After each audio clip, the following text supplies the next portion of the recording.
Hey guys, what's up? I am here to do a book review on Here Lies Bridget by Paige Harbison.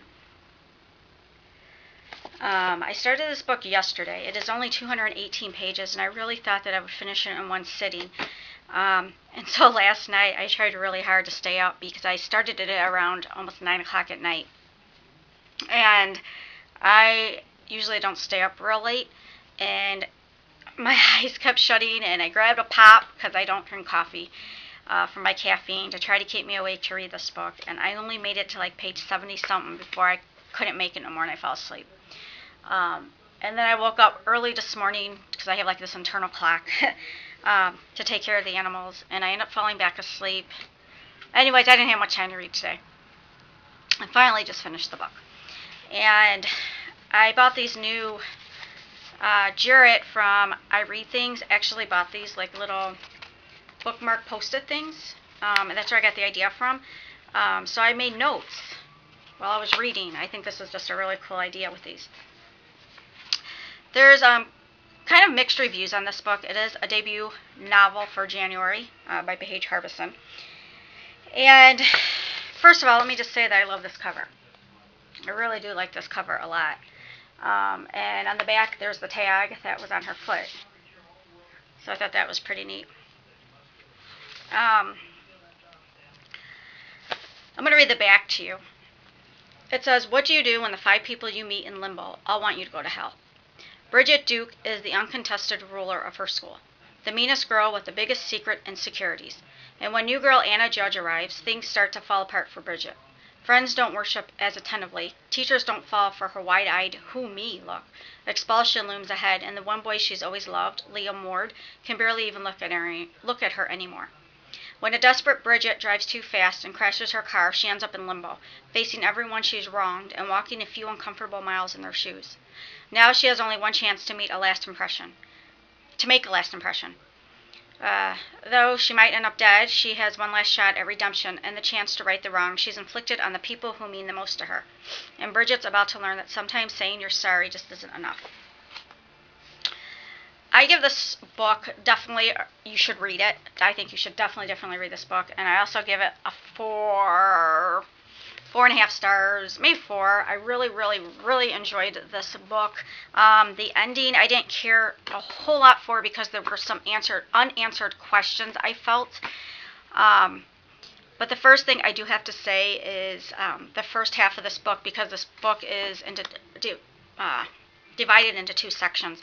It doesn't say that in the book, but that's the way it falls. There is, as you see, she crashed her car. So there is the before the car accident and then the after the car accident. In the before the car accident, there's a lot of swear words. There is drinking, underage drinking, getting drunk. The goal is for them, to get drunk. So that is in there for people that are object to that. So that's in there. And then afterwards, there's obviously not as much. This book deals with Bridget, who the title's about. She is a very spoiled, stuck-up little bitch. I am sorry, but she was. Very bossy, thought she was everything and that people should bow down to her, and oh my gosh, like my mouth dropped literally at some of the things that she either said or did, and I just like could not believe it. And it's just like, and to know, there really are some people like that in the world, and that's just sad. So that's what this first half of the book is about. It's told through her point of view, and basically that's what it's about. It's about her relationships with her friends, her relationships with her teachers and her stepmom, her father, just basically her day-to-day, and that is what the first half's about, and how she treats everybody and her interactions with people. And then the car accident happens, and she ends up in limbo. And she ends up having a chance to correct her wrongs.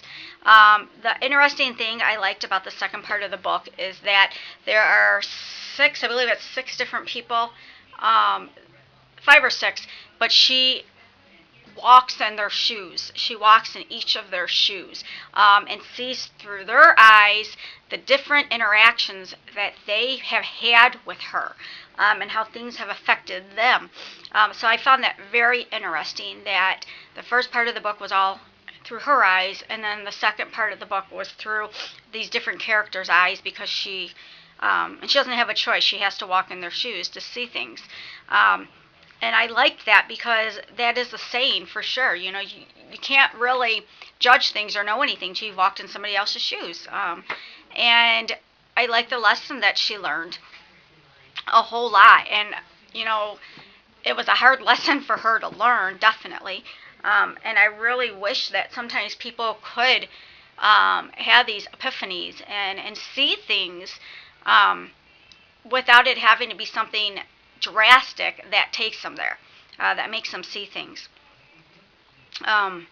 Yeah, this was a very, very good book. There was obviously a lot of drama in it. It's about so-called friendships, a little bit of romance, but not really. It's just basically, like I said, it's basically all about how Bridget has treated others, and her realizing what she has done and then trying to right her wrongs. They didn't spend a whole lot of time, or the book did not spend a whole lot of time in her correcting her wrongs, which that's fine.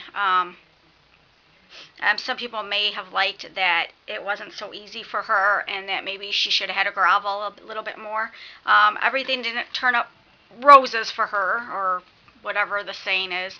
Everything wasn't okay for her just because she said she was sorry. Not at all. But yeah, I really enjoyed the book. I really did.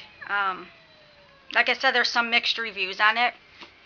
And actually a really close friend of mine on YouTube and through Twitter, and that, Laura from the Reading Nook, she said she didn't really care for the book. She said the first part was okay for her, and then it kind of fell flat.